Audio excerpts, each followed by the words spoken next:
In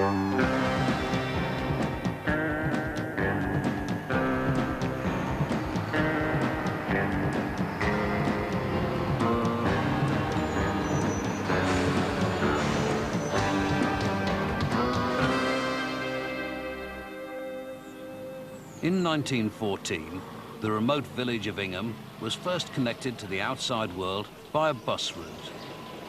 And over the next 30 years, the bus became a vital lifeline to this small community. Then, as these villagers remember, it was the bus that brought freedom at the end of the Second World War.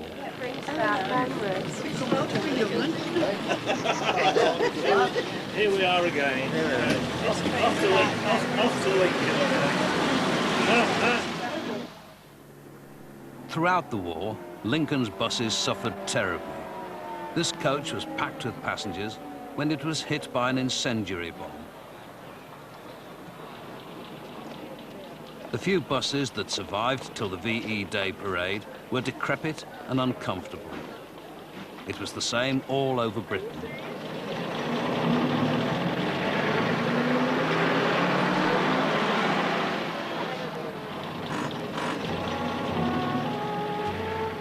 In Nottingham in 1945, these pre-war Leyland cheetahs were clearly overstretched. As few people had cars, trips to the shops, the cinema, or even the recently reopened beaches were nearly always made by bus. Britain's bus makers realised that the next generation of buses would have to carry many more passengers. And in the search for extra capacity, bus design, which had previously been conservative, began a decade of radical technological innovation.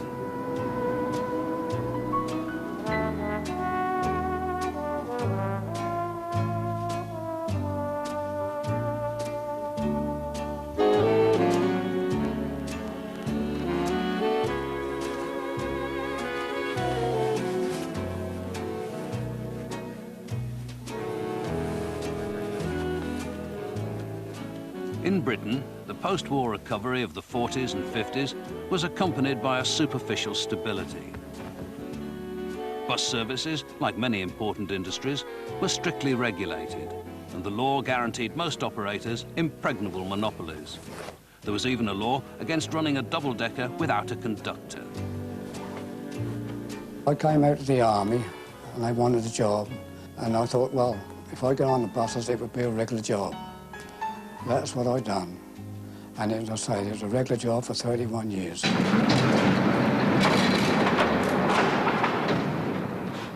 The vehicle in which Reg Durrant began conducting was called a trolley.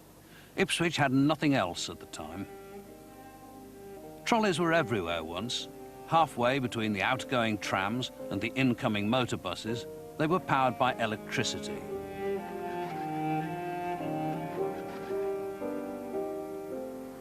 Ipswich Council, which owned the town bus service, had chosen trolleys to replace its trams, mainly because it owned the local electricity grid. But here, as elsewhere, the trolleys thrived on the post-war flood of passengers. It was nice, quiet vehicles and easy to drive. There was no noise, no pollution, and they were popular with the public. The reasons for this popularity lay under the trolley's floor. A direct current at a potentially lethal 600 volts was fed into a bank of resistors. The driver used these resistors to vary the voltage that was filtered through to spin an electric traction motor. As the voltage varied, so did the speed. It was quieter, smoother, and faster than a combustion engine. Personally, I think they were the ideal mode of transport for town work. The only restriction, of course, was the fact that you had all the overhead wiring, and that restricted you to where you travelled on the road. If you travelled too far away from the wires, you had a bit of an accident and off came your trolley arms and you lost your power. And I remember on one particular occasion, it was a very, very foggy morning, and we wandered too far. In fact, I ended up on that particular occasion with the nose of the bus quite near the front of a public house, which was some distance from where I should have been.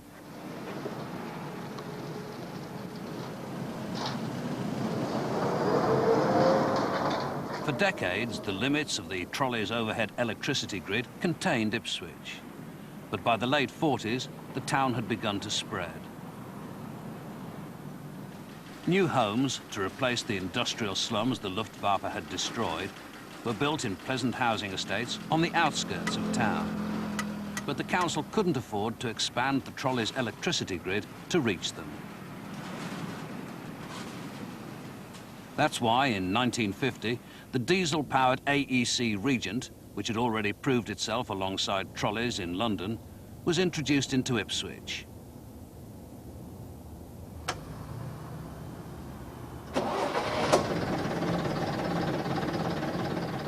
The Regent used a huge 9.6-litre diesel engine, a fluid flywheel, and hydraulic brakes to mimic the smooth ride of a trolley.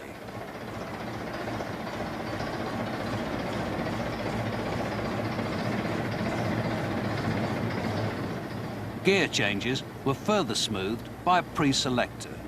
A driver pre-selected a new gear whenever there was time.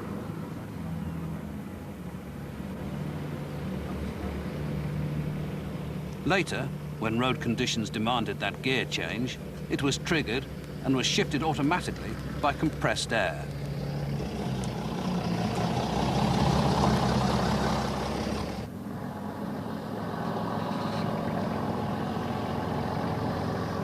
The passengers hardly felt a thing, but then they were so desperate for a bus, they wouldn't have cared anyway.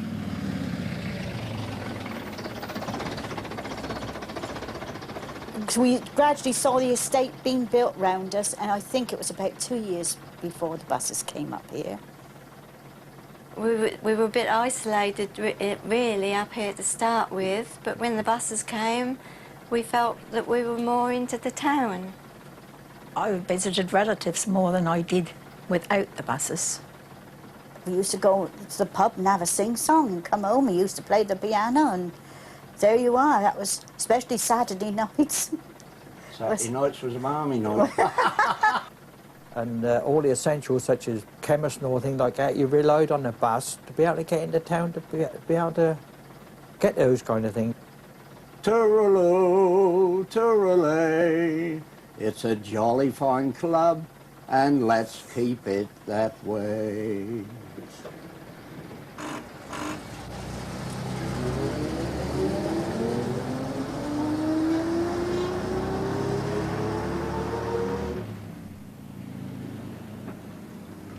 Gradually, more and more Ipswich bus routes became diesel-powered. Diesel meant flexibility.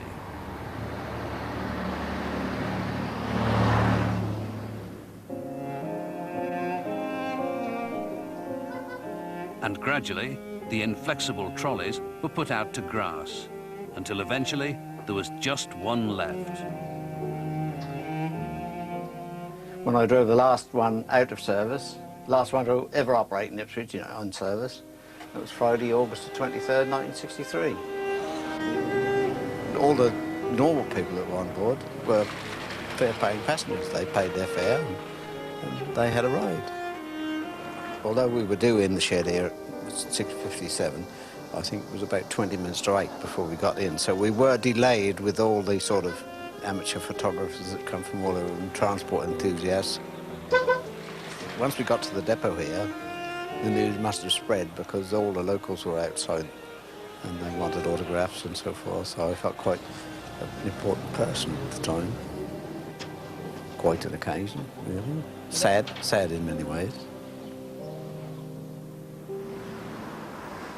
All that's left of the trolleys is their grid of wires and poles, which now carries domestic electricity, and is a reminder of how much this town once depended on trolleys.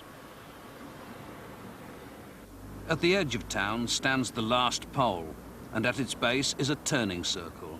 Here, this was as far as the trolleys could travel, and it still marks the boundary between urban Ipswich and rural Suffolk.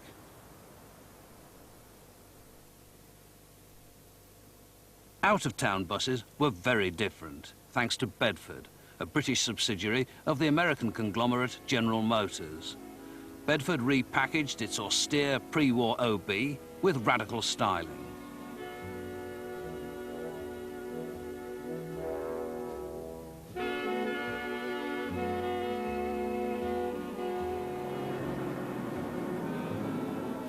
With its small and reliable petrol engine, the OB would do 12 miles to the gallon while cruising at 40 miles an hour.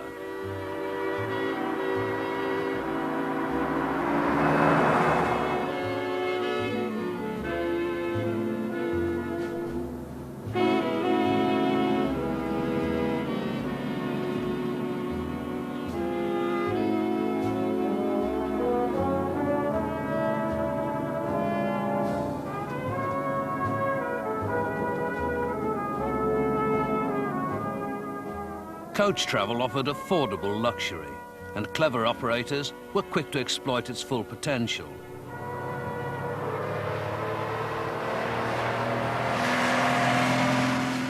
Some even made films about it. Yes, that's the old Huntingdon Street office. Yes. Yes, that's it, yes. Of course, that was a big place, wasn't it? Elson Barton's family once owned the bus operation in Nottingham. During the 50s, the Barton family firm laid on film shows in local village halls. As a film was projected, timetables and publicity brochures were handed out to an audience of potential passengers. The films were of Barton's continental coach holidays.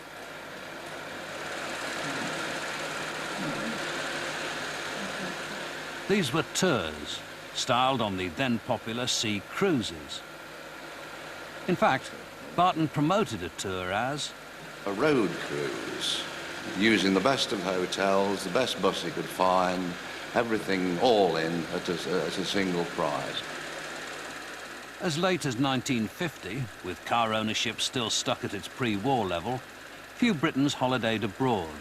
So, a road cruise was considered very exotic, and the coaches reflected that. Oh, this is at Dover. This is Dover Whitefish Hotel, isn't it? Yes, it's one of the... and the vehicle, here she comes, yes. That's right. It was a Leyland Royal Tiger. With a Burlington coach on it. Burlington body, yeah. Burlington body on it, yes. We had two of those, didn't we? We did. Yes, yes. which were did very modern in design yes, at the time, yeah. but they were terrific weight. They used to They have rub them away, didn't they? yes, they used to have to lift them on the, crane them on the ferry, didn't they? That's right. And we had to pay a lot more money Yes. because they were heavy, weren't That's right, a terrific weight. Oh dear. Hard work. Yes, But the Leyland's weight made them graceful cruisers. This was first-class travel. This was down by the level. And the coach was always spotless. It had lovely headrests every day, clean ones, and when you went to anywhere, they sort of made you so welcome. So it was yes, the service was first class. Always helped out the coach. Your luggage was always taken to your room. And you were always asked each day if everything was okay. Mind you, you needed a few quid. I know there were farmers and there was an accountant and there were a couple of shopkeepers. They were all fairly middle class. Bank managers, solicitors, people who owned their own business. Continental Europe, still slowly recovering from the war, must have been shocked by the unashamed opulence of a road cruise. These machines, with their two-tone paintwork and chrome trimmings, were the flagships of a very self-confident industry.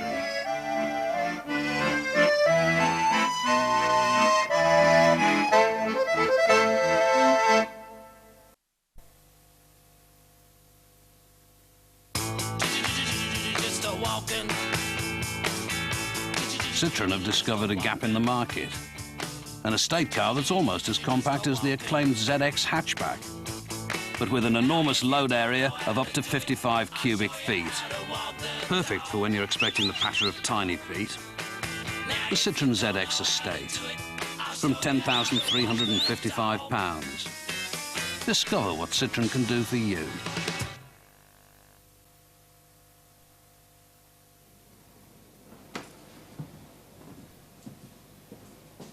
This 1951 Bristol L was a rare early prototype of a bus layout that is everywhere today. The single-decker coach with its engine under the floor.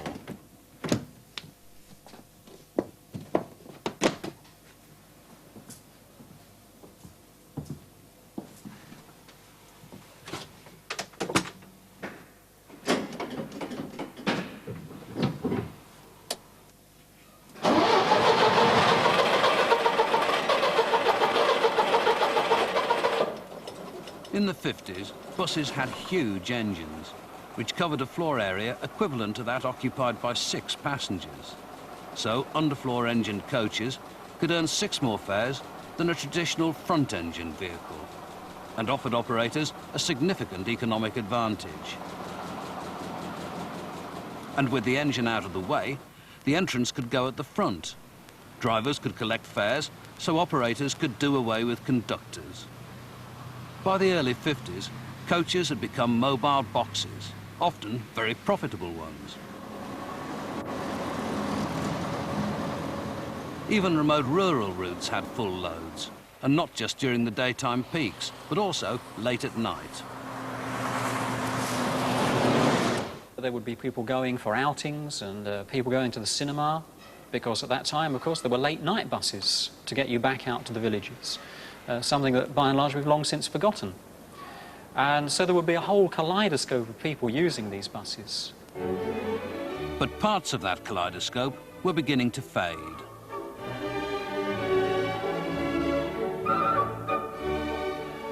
In 1950, less than 500,000 British homes had television. By 1960, over 10 million were tuning in. As more people stayed in, the highly profitable late-night bus services declined rapidly. Sadly, bus operators failed to see the implications of the goggle box. In fact, many rural services were far more concerned with contemporary advances in double-decker bus technology. Of course, one of the problems that bus operators have had right from the early days, since they went over to closed-top buses, is the height of them. And around the country, as people will know, there are many, many low bridges. Of course, some of them far too low for a double-decker, would have to be single-deckers to go underneath.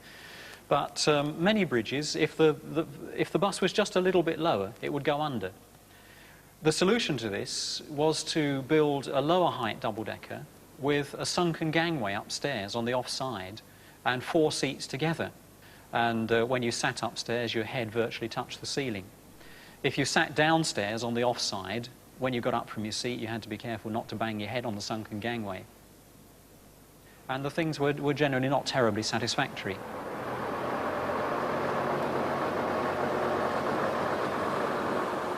This Bristol K was given a 53-seat low-height body by Row of Leeds in 1950, when it was operated by Keighley Transport on routes across the Yorkshire moors.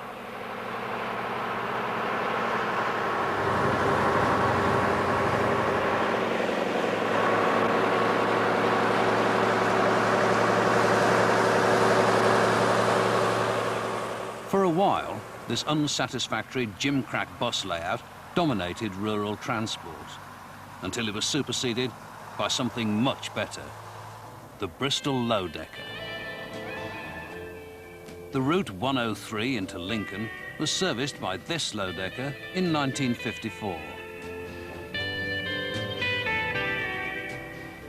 Although it crawled along, taking an hour and 40 minutes to complete its 30-mile route, it was low enough to fit under a 14-foot bridge, and it had a normal full arrangement of seats on both floors. The low-decker was ingenious. Well, here we are underneath a low-decker. As you can see, it's a normal front-engined bus with a rear platform.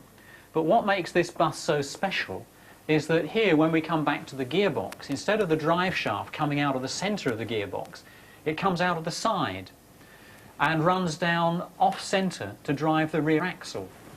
Now, this allowed the Bristol company to install this, which is a sunken lower deck gangway, and the seats are on platforms either side of it.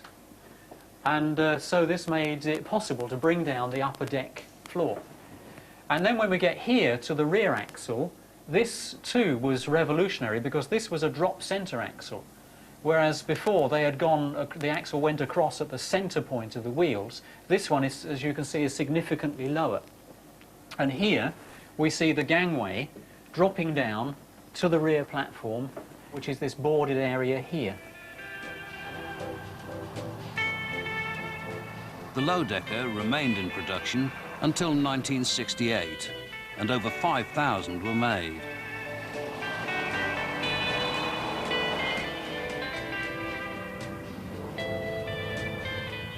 Luckily, this low-decker has been preserved by a local museum because, back out on the Lincoln Edge, it jogs revealing memories in its old passengers, most of whom haven't met for 30 years.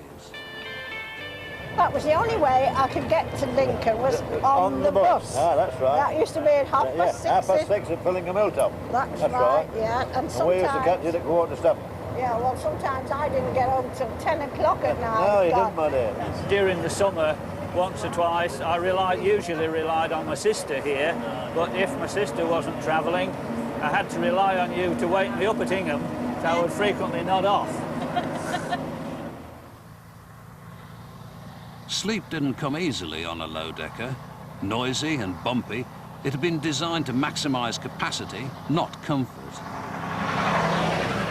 Of course, the company peaked, as did many others, in 1952 or thereabouts, and services then began to go into decline with the rise of the private car. By the end of the 50s, car ownership was almost treble its 1945 level, and still climbing fast. The demand for bus services was now in steep decline.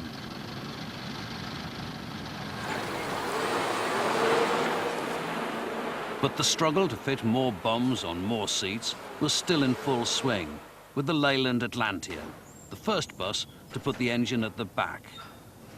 In this case, the engine was Leyland's own 9.8-litre unit, mounted sideways. With this huge power plant out of the way, passenger capacity climbed to a giddy 78 seats. And with the entrance at the front, the way was open for conductorless double-deckers.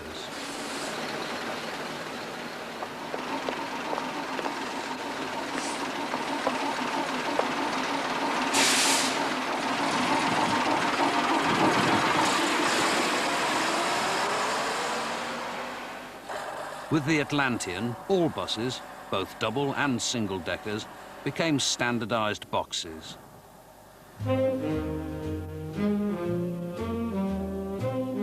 The period of radical innovation had reached its peak. Bus travel has never been the same since that golden era.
The book Classic